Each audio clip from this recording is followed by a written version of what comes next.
రాజేశ్వరి డైరీని చదివి రాజేశ్వరియే తన కన్న తల్లి అని నిజం తెలుసుకొని లాయర్ చేత ఆస్తి విషయంలో పల్లవికి ఊహించని షాక్ ఇచ్చిన భరత్ అసలు ఇదంతా ఎలా జరగబోతుందనేది ఈ వీడియోలో తెలుసుకుందాం.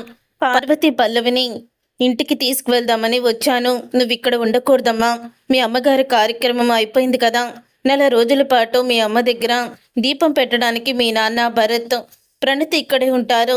నువ్వు మాత్రం ఆడపిల్లవి ఇంట్లో ఉండకూడదు. శాస్త్రం ప్రకారం ఈరోజు అస్సలు కూడా ఉండకూడదు అని చెప్తూ ఉంటుంది పార్వతి. ఈ సెంటిమెంట్లు ఏవి కూడా నాకు ఏమీ అవసరం లేదు, నేను ఇక్కడే ఉంటాను అని పల్లవి అయితే చెప్తుంది. అది కాదమ్మా, నువ్వు ఇక్కడ ఉంటే ఈ ఇంటికి అరిష్టమే, అత్తగారింటికి కూడా అరిష్టమే. రామ్మ మాతో పాటు అని భానుమతి అందరూ కూడా చెప్తారు. అప్పుడే భరత్, వెళ్ళి సిస్టర్, మళ్ళీ తర్వాత వచ్చేద్దు కానీ మంచిది కాదని అంటున్నారు కదా, ఇక్కడ అన్నీ కూడా నేను చూసుకుంటాను అని చెప్తూ ఉంటే అప్పుడే లేదు, ప్రతిరోజు మా డాడీ మాత్రం మా అమ్మ ఫోటో ముందు దీపం పెట్టడానికి వీల్లేదు అని పల్లవి అంటుంది. ఇక పల్లవి మాటలకి భరత్, నేనెందుకు పెట్టనిస్తాను సిస్టర్, నేనున్నాను కదా, నేను చూసుకుంటాను. ఆయన అసలు ఆ ఫోటో దగ్గరికి కూడా రానివ్వను అని చెప్తూ ఉంటాడు భరత్. తిరిగి నా భార్య ఫోటో దగ్గరికి రానివ్వకపోవడానికి నువ్వెవరని అడిగితే ఏం చేస్తావు భరత్ నువ్వు అని ప్రణతి అయితే నిలదీస్తుంది. నీ మట్టికి నువ్వు మాట ఇచ్చేసి పల్లవిని పంపించేస్తున్నావు, మరి అక్కడికి మావయ్య వెళ్ళే హక్కు మావయ్యకు ఉంటుంది. కనీసం ఫోటో దగ్గరికి కూడా రానివ్వనంటున్నావు, మరి నీకేం హక్కు ఉంది ఇక్కడ అని ప్రణతి అడగడంతో అప్పుడు ఏమీ సమాధానం చెప్పలేకపోతాడు భరత్. సమాధానం చెప్పలేకపోయేసరికి, చూసావా భరత్, ప్రణతికి కూడా ఎలా నోరు లెగుస్తుందో, అందరూ ఒకటే, మనమిద్దరమే అని అంటూ ఉంటుంది పల్లవి. ఈ నెల రోజులు ఓపిక పట్టి అక్కడే ఉంటాను. అక్కడే ఉండి నెల రోజుల్లో 11 రోజులు అయిపోయింది. ఇక మిగతా 21 రోజులు అక్కడే ఉండి తర్వాత వస్తాను అని చెప్తూ ఉంటుంది పల్లవి. తర్వాత పల్లవిని తీసుకొని పార్వతి వాళ్ళ ఇంటికి వెళ్తారు. వెళ్ళిన తర్వాత అప్పుడే కావని ఇంటికి పల్లవి రావడం చూసి, పల్లవి ఇంటికి రావడానికి బాగానే ఒప్పుకుంది అని చెప్తూ ఉంటుంది అక్షయ్తో. బాగానే ఒప్పుకుంది, మళ్ళీ ఎటువంటి గొడవలు తీసుకొస్తుందేమని భయం అని అంటూ ఉంటాడు అక్షయ్. అక్షయ్ అలా అన్న తర్వాత అప్పుడే ఇక పల్లవి, ఇప్పుడే వస్తున్నావు పల్లవి అని అడుగుతూ అవని పలకరిస్తుంది. ఏ కనిపించడం లేదా, ఇప్పుడే వస్తున్నాను, ఇక్కడేమి నేను ఉండిపోను అని చెప్తూ ఉంటుంది. అప్పుడే ఇంకా అవని అయితే పల్లవి అని పక్కకి పిలిచి, నువ్వు కిడ్నాప్ చేసిన సాక్షులు ఇద్దరినీ కూడా ఎక్కడున్నారో చెప్పు అని అనడంతో, ఏంటి నేనే కిడ్నాప్ చేశానని అంత ఒక్కాడించి చెప్తున్నావు అని అంటూ ఉంటుంది పల్లవి. నీకు కాక అవసరం ఎవరికుంది, మా అమ్మకి శిక్ష పడాలని నువ్వే కదా ఇదంతా చేస్తున్నావు, చెప్పు వాళ్ళని ఎక్కడ దాచిపెట్టావు అని అడుగుతూ ఉంటే, ఎక్కడ దాచిపెట్టానో నీకు చెప్పను, కావాల్సింటే నీ చేతనైంది చేసుకో అని పల్లవి చెప్తుంది. మీ అమ్మని నిన్ను మాత్రం వదిలిపెట్టను, నాకు మా మామని దూరం చేసిన నీకు నిన్నైనా మీ అమ్మకి దూరం చేస్తాను, లేకపోతే మీ ఇద్దరిని కూడా ఈ లోకంలోనే లేకుండా చేస్తాను అని పల్లవి అయితే చెప్తుంది. అప్పుడు ఇక పల్లవి మాటలు విని అవని బాధపడుతూ లోపలికి వస్తుంది. ఏంటి, ఏమన్నా తెలిసిందా, పల్లవి ఏమన్నా చెప్పిందా అని అక్షయ్ అడుగుతూ ఉంటే, లేదండి, పల్లవి కిడ్నాప్ చేసింది వాళ్ళని, కానీ తను నోరు మెదపడం లేదు, కానీ ఖచ్చితంగా తన నోటితోనే మా అమ్మ వాళ్ళు ఎక్కడున్నారో మొత్తం కూడా నిజాలను బయట పెట్టిస్తాను అని చెప్తూ ఉంటుంది.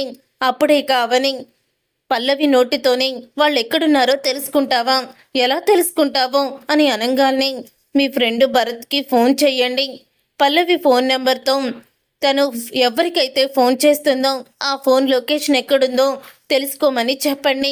ఇప్పుడే పల్లవి వెంటనే ఒకళ్ళకి ఫోన్ చేస్తుంది అని చెప్తూ ఉంటుంది అవని. పల్లవి ఇప్పుడు ఎవరికి ఫోన్ చేస్తుంది, అంత కరెక్ట్గా నువ్వెలా గెట్ చేస్తావు అని అడుగుతాడు. అప్పుడే అక్షయ్ అయితే అవనిని, అప్పుడే ఇక అవని, ఇప్పుడు నేను వెళ్ళి మా అత్తయ్య గారి దగ్గర ఒక మాట అంటాను, దాంతో పల్లవికి టెన్షన్ వచ్చి ఖచ్చితంగా తను వాళ్ళకి కిడ్నాపర్స్కి ఫోన్ చేస్తుంది, ఎక్కడున్నారో ఖచ్చితంగా తెలుస్తుంది అని అవని అయితే అంటుంది. సరే ప్రయత్నించని అక్షయ్ అనడంతో అప్పుడే అవని వాళ్ళ అత్తగారి దగ్గరికి వెళ్ళి, అత్తయ్య, ఆ సాక్షులు ఎక్కడున్నారో కన్నయ్యకి తెలిసింది, కన్నయ్య వాళ్ళని తీసుకొస్తానని చెప్పాడు అని అంటూ ఉంటుంది. అప్పుడే ఇక పల్లవి వినపడేలాగా అవని అలా అనడంతో పల్లవి అది విని ఒక్కసారే షాక్ అయిపోతూ, ఏంటి వాళ్ళు ఎక్కడున్నారో తెలిసిపోయిందా? అసలు కమలకి ఎలా తెలిసింది? ఇప్పుడు కమల అక్కడికి వెళ్తే ఖచ్చితంగా కూడా వాళ్ళని తీసుకొస్తాడు. ఇప్పుడు ఏం చేయాలి అని ఆలోచిస్తూ పక్కకు వెళ్ళి ఇక ఫోన్ అయితే చేస్తుంది. ఎక్కడున్నారా? ఏమీ భయం లేదు కదా, వాళ్ళు మీ దగ్గరే ఉన్నారు కదా అని అంటూ ఉంటే, మా దగ్గరే ఉన్నారు మేడం, ఇక్కడికి ఎవ్వరూ కూడా రాలేరు, ఎందుకంటే అసలు ఈ ఏరియా గురించే తెలీదు అని చెప్తూ ఉంటాడు అతను. కానీ ఇక్కడ మీరు ఎక్కడున్నారో తెలిసిపోయిందంటూ ఏవేవో మాట్లాడుతున్నారు అని అనగానే, లేదు మేడం, మిమ్మల్ని తప్పుతో పట్టించడానికి ఇవన్నీ చేస్తున్నారేమో, పదే పదే నాకు ఫోన్ కూడా చేయకండి అని ఇక రౌడీ అయితే అంటాడు. అప్పుడు ఇక ఆ మాట విని ఇక పల్లవి అయితే అవని దగ్గరికి వెళ్ళి అడుగుతుంది. ఏంటి అత్తయ్యతో చెప్తుంటే విన్నాను, కిడ్నాపర్స్ ఎక్కడున్నారో తెలిసింది కమలకని చెప్తున్నావు, తెలిసిందా అని అడుగుతూ ఉంటే, కానీ కమలు అక్కడికి వెళ్తుల్లోకి ఎవ్వరూ లేరంట, ఎవరో రాంగ్ ఇన్ఫర్మేషన్ ఇచ్చినట్టున్నారు అని అవని అయితే చెప్తుంది. అప్పుడే పల్లవి నవ్వుకుంటూ, వాడు చెప్పింది నిజమే, ఆ రౌడీ ఈ అడ్రస్ ఎవ్వరికీ తెలియదని బాగానే చెప్పాడు, నేనే కంగారు పడిపోయాను అని పల్లవి అయితే అనుకుంటుంది. తర్వాత అక్షయ్కి భరత్ అయితే ఫోన్ చేస్తాడు. అక్షయ్కి భరత్ ఫోన్ చేసి, ఈ నెంబరు ట్రేస్ చేశాము, ఎక్కడి నుంచి వచ్చిందో, ఫోన్ ఎక్కడికి వెళ్ళిందో మొత్తం కూడా ప్లేస్ కూడా కనిపెట్టాను అని భరత్ అయితే చెప్తాడు. అప్పుడే నేను ఇప్పుడు ఊళ్ళో లేనురా, మరి ఎలాగాని అంటూ ఉంటే, నా తమ్ముడు కమల్ చూసుకుంటాడు అని అక్షయ్ అయితే చెప్తాడు. అప్పుడే ఇక కమల్ అయితే ఆడపిల్లలాగా వేషం వేసుకొని ఆ ఇంటి దగ్గరికి అయితే వెళ్తాడు. ఎవరో ఆడవాళ్ళు వచ్చారని ఇక రౌడీలు అయితే, ఎవరి అమ్మాయి ఇంత నాజుగ్గా ఉంది, అబ్బో ఎంత అందంగా ఉందో అంటూ ఇక కమలు అమ్మాయి వేషంలో వెళ్తాడు కదా, మారు వేషంలో, ఆ అమ్మాయిలు ఆనుకొని వాళ్ళందరూ కూడా ఇక రౌడీలు కమల్ దగ్గరికి అయితే వచ్చి భుజం మీద చెయ్యి వేస్తారు. అలా చెయ్యి వేయంగానే అప్పుడే కమల్ ఒక్కసారే వెనక్కి తిరుగుతాడు. వెనక్కి తిరిగిన కమల్ని చూసి అందరూ షాక్ అయిపోతూ ఉంటారు. రేయ్, ఏంట్రా నువ్వు, ఎందుకురా మారు వేషంలో వచ్చావు అని కమల్ని వాళ్ళైతే కొట్టబోతారు. అప్పుడు ఇక కమల్ వాళ్ళందరినీ కూడా చితకబాతాడు. ఇక చితకబాదేసి వాళ్ళని గదిలో బంధించి బయటికి వాళ్ళు సాక్షులు ఇద్దరిని కూడా తీసుకొని వచ్చేస్తాడు బయటికి కమల్. అప్పుడే అవనికి ఫోన్ చేస్తాడు. వదిన, ఆ రౌడీ వెధవల దగ్గర ఫోన్లు లాగేసుకొని వెంటనే ఆ ఫోన్లు వాళ్ళని లోపల బంధించేశాను, వీళ్ళిద్దరు సాక్ష్యం చెప్పే వాళ్ళిద్దరూ నా దగ్గరే ఉన్నారు, ఏం చేద్దాం వదిన అని అడుగుతూ ఉంటే, నేను చెప్పింది చెయ్యి కన్నయ్య అంటూ తను చెప్పిన ప్లేస్కి తీసుకువెళ్ళమంటుంది. సరే వదిన, మా అనుమానం అస్సలు రాకూడదు, ఈసారి పల్లవికి అనుమానం వచ్చిందంటే మళ్ళీ ఇది వాళ్ళిద్దరిని కిడ్నాప్ చేస్తుంది, కిడ్నాప్ చెయ్యొచ్చు, చంపేనన్నా చంపేయచ్చు, కాబట్టి వాళ్ళిద్దరిని నువ్వే జాగ్రత్తగా చూడాలి అని చెప్తూ ఉంటుంది అవని. అలా చెప్పిన తర్వాత ఇక అవని మాట విని సరే వదిన అని కమల్ వాళ్ళని అవని చెప్పిన ప్లేస్లో అయితే పెడతాడు. ఉదయం అవుతుంది. ఉదయం అవ్వంగానే ఇలాగా మీనాక్షికి ఆపరేషన్ జరగడంతో తను హాస్పిటల్లో ఉందని, కోర్టుకి రాలేకపోతుందని ఇక లాయర్ అయితే చెప్తారు. ఇక డాక్టర్ సర్జరీ చేసిన సర్టిఫికేట్స్ అన్నీ కూడా ఇస్తారు. ఆమె ఈ హత్య చెయ్యలేదని సాక్ష్యాలు మాకు దొరికాయి, ఆ సాక్ష్యాలను కోర్టులో ప్రవేశపెడుతున్నాము అని అనడంతో అప్పుడే కోర్టుకు వచ్చిన పల్లవి షాక్ అయిపోతూ ఉంటుంది. ఇక షాక్ అయిపోతూ, ఇదేంటి, అసలు మేము ఉన్న చోట ఎవరికి తెలియదని ఆ విధవ రాత్రి చెప్పి చచ్చాడు, ఇప్పుడేంటి వాళ్ళు సాక్షులు వచ్చారు కోర్టుకని లాయర్ అంటున్నాడని షాక్ అయిపోతూ ఉంటుంది. ఇక సాక్షులు అయితే కోర్టుకి వస్తారు. వచ్చిన తర్వాత అప్పుడేక వాళ్ళిద్దరూ కూడా జడ్జి గారికి ఇలా చెప్తూ ఉంటారు. ఆ రోజు తను ప్రమాదవశాత్తు కింద పడిపోయి తలకి దెబ్బ తగిలి తను చనిపోయింది తప్ప తనని ఎవ్వరూ కూడా తోసేయలేదు, దానికి సంబంధించిన సీసీటీవీ ఫుటేజ్ వీడియో మా దగ్గర ఉంది అని చూపిస్తారు. అప్పుడే సీసీటీవీ ఫుటేజ్ వీడియోని చూసి ఇక ముందే రాజేశ్వరి వచ్చి మీనాక్షిని గొంతు పట్టుకోవడం, అప్పుడు అవని వదలమని వెనక్కి నెట్టడం, తరువాత రాజేశ్వరి వచ్చి మళ్ళీ గొడవ పెట్టుకొని తనంతట తానే కింద పడిపోవడం అంతా కూడా క్లియర్గా ఉంటుంది. అది చూసిన జడ్జి గారు, రాజేశ్వరి గారిని చంపింది మీనాక్షి గారు కాదు, కాబట్టి ఆవిడ ప్రమాదవశాత్తు జరిగిపోయి చనిపోయింది తప్ప హత్య కాదు, అది పొరపాటుగా జరిగింది, తనకు తాను చనిపోయింది అంతే. ఇందులో మీనాక్షి గారిది తప్పేమీ లేదు. మీనాక్షి గారిది తప్పు లేదని కోర్టు తీర్పిస్తుంది ఆవిడ్ని వదిలేయమని. ఒక నిరపరాధిని ఇన్ని రోజులు ఆరోగ్యం లేని ఆమెని అరెస్ట్ చేసినందుకు పొరపాటు పడి మొత్తం గవర్నమెంటే ఆవిడకి సంబంధించిన ట్రీట్మెంట్ అంతా కూడా చేయాలని ఇక జడ్జి గారు అయితే తీర్పిస్తారు. దాంతో ఒక్కసారి పల్లవి షాక్ అయిపోతూ ఉంటుంది. అప్పుడు ఇక అవని అంటూ ఉంటుంది, నువ్వు చెడు చేస్తున్నావు, తప్పు చేస్తున్నావు, ముందు నువ్వు గెలిచినట్టే ఉంటుంది, కానీ తర్వాత గెలిచేది మంచి. ఎప్పుడైనా చూసుకో, నువ్వు గెలిచినట్టే ఉంటావు, కానీ ఆఖరి నిమిషంలో మంచి అంటే గెలుపు నా వైపే ఉంటుంది అని అంటూ ఉంటుంది అవని. ఇక అవని మాటలకి ఒక్కసారి షాక్ అయిపోతూ ఉంటుంది పల్లవి అయితే. ఇక పల్లవి ఇంటికి వచ్చాక కోపంతో రగిలిపోతూ ఉంటుంది. తర్వాత ఇక పల్లవికి ఆఫీస్లో ఉన్న మేనేజర్ ఫోన్ చేస్తాడు.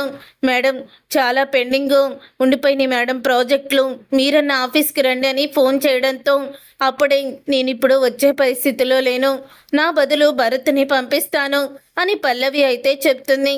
సరే మేడంకి కొన్ని ఫైల్స్ ఇచ్చావు మేడం, ఆవిడ కబోర్డ్లోనే ఉండుంటాయి, అవి కూడా ఆఫీస్కి వచ్చేటప్పుడు తీసుకురమ్మని భరత్ సార్కి చెప్పండి అని మేనేజర్ అయితే అంటాడు. ఇక మేనేజర్ అన్న మాటలకి సరేనని భరత్కి ఫోన్ చేస్తుంది పల్లవి. భరత్కి ఫోన్ చేసి, భరత్, ఆఫీస్లో చాలా ప్రాజెక్టులు పెండింగ్లో ఉండిపోయాయని మేనేజర్ చెప్తున్నారు, నేను ఆఫీస్కి వెళ్ళే పరిస్థితిలో లేను, నువ్వే ఆఫీస్కి వెళ్ళాలి అని చెప్తూ ఉంటుంది. సరే సిస్టర్, నేను వెళ్తాను అని చెప్తాడు భరత్.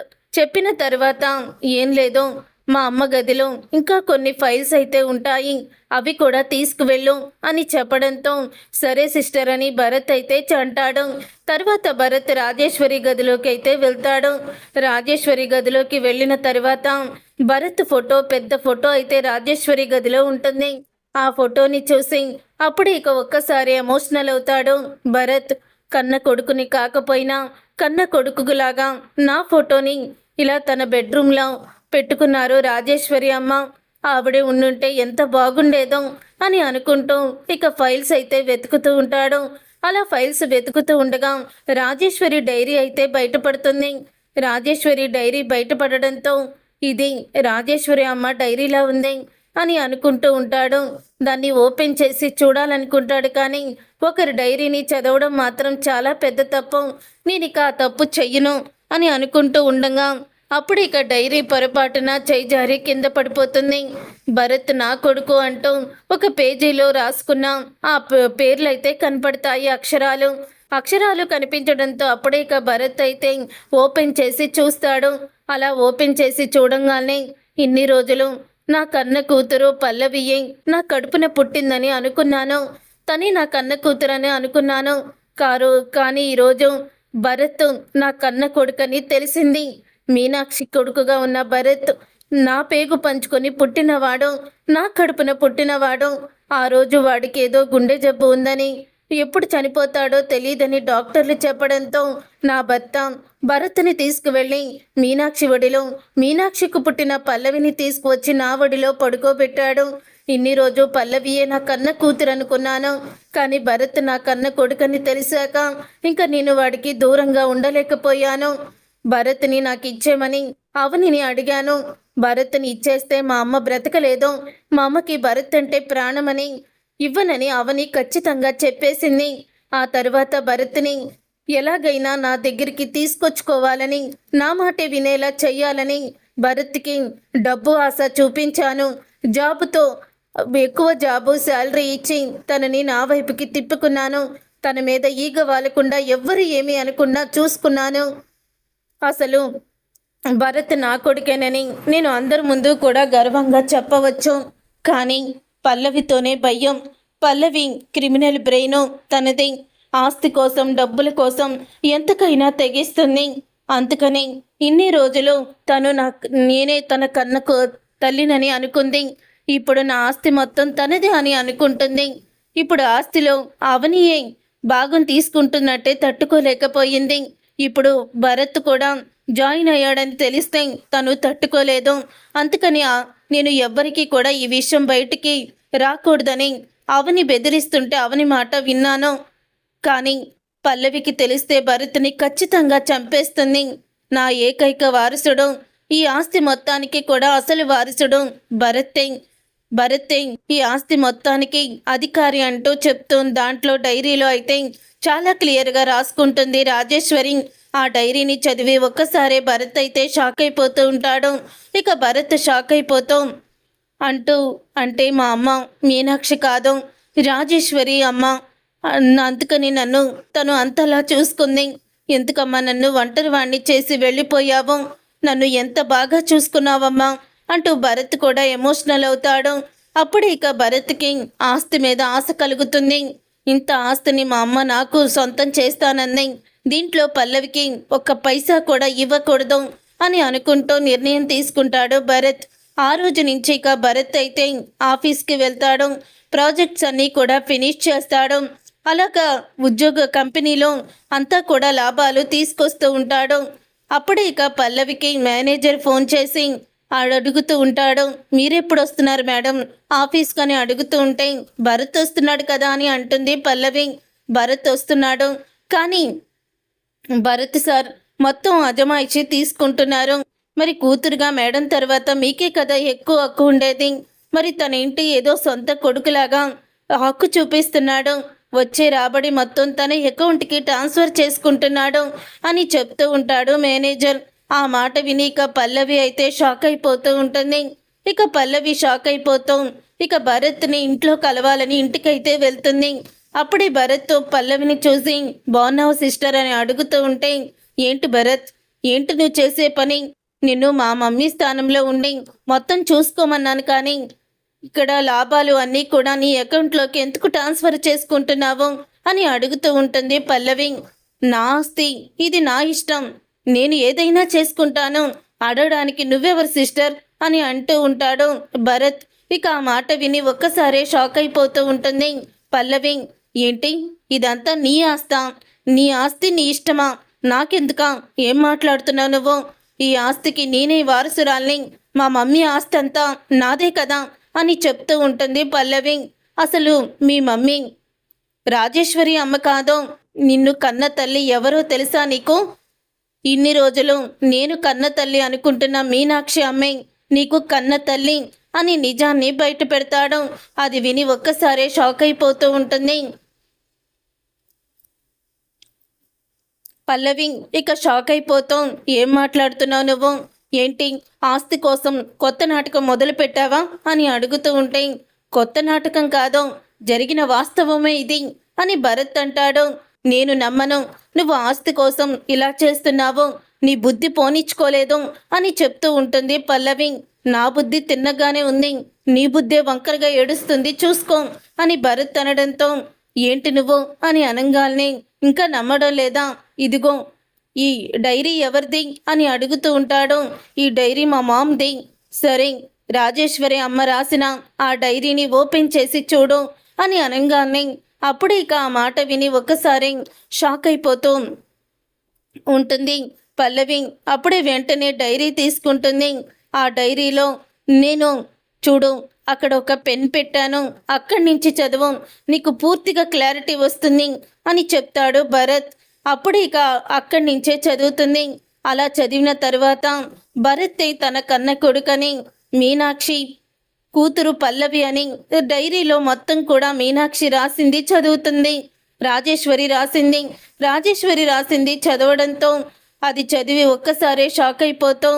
లేదో, ఇలా జరగడానికి వీల్లేదు, నేను మా మామ కూతుర్ని, ఆ మీనాక్షి కూతుర్ని కాదు అని అంటూ ఉంటే, నువ్వు మీనాక్షి అమ్మ కూతురివి, నేనే ఈ ఇంటికి ఈ ఆస్తికి ఏకైక వారసుని. అందుకని ఇప్పుడు నీకు సంబంధం లేని విషయంలో నువ్వు జోక్యం చేసుకొని నాతో మాట్లాడుకో. నీకేదైనా డబ్బు అవసరమైతే అడుగు, నేను ఇస్తాను అని భరత్ చెప్తాడు. ఇంతలో లాయర్ అయితే వస్తాడు. సమయానికి వచ్చారు లాయర్ గారు. తనకి మా అమ్మ రాసిన వీలునామాని చూపించండి అని వీలునామాని చూపిస్తారు. ఇది మా అమ్మే స్వయంగా ఆస్తి మొత్తం నాకు చెందుతుందని తను రాసిన వీలునామా, తన సంతకం కూడా కింద ఉంది అని చెప్పడంతో ఒకేసారి అది చూసి షాక్ అయిపోతూ ఉంటుంది. పల్లవి ఇక షాక్ అయిపోతూ ఏం మాట్లాడాలో తెలియక అలా ఉండిపోతుంది. చూసారుగా ఫ్రెండ్స్, రాబోయే కథలో ఖచ్చితంగా ఇలాగే జరగబోతుంది. మరి ఇలాగే జరగాలని మీరైతే కోరుకుంటున్నారా? అయితే వీడియోని తప్పకుండా లైక్ చేసి ఛానల్ని సబ్స్క్రైబ్ చేసుకొని పక్కనే ఉన్న గంట సింబల్పై ఆలని క్లిక్ చేయండి.